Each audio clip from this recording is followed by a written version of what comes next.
Please keep in mind that a tam, the owner of a tam, is only liable for half the cost of a killed animal, and the owner of a muad is 100% liable for the value of the entire animal killed by his muad. We're in the middle of a discussion of whether, when there's no pseida, whether you can take matters into your own hand. Rab Nachman said yes. Rabbi Yehuda said no. Comes along the Gemara and brings a braita, Tashema, come and listen, come and learn.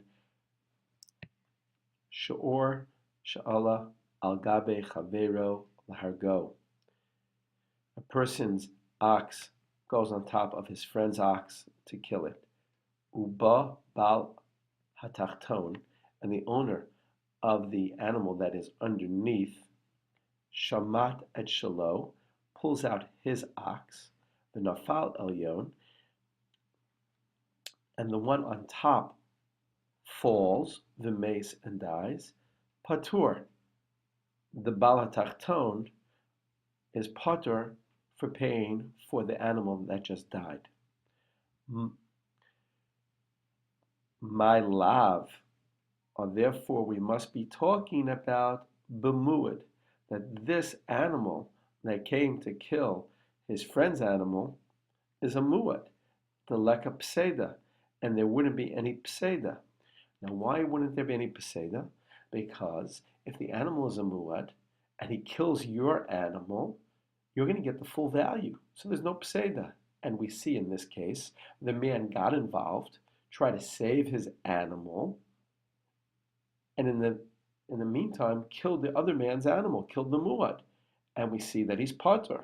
So this seems to be a case of backing up Rab Nachman, that when there is no pseda, you can still take the law into your own hands. So the Gemara then continues and says, well, lo, that's not true. But tam, maybe we're talking about a case of tam, that this animal that's goring the other animal is a tam. The ikka pseda, and there would be a pseda.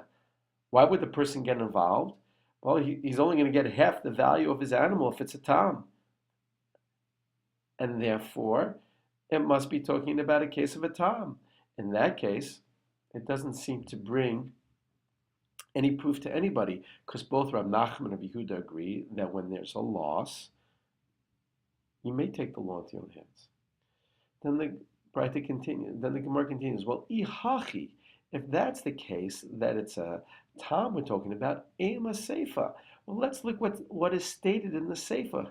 What's the seifa? What's the second part of that Braita? Techofo le'elyon.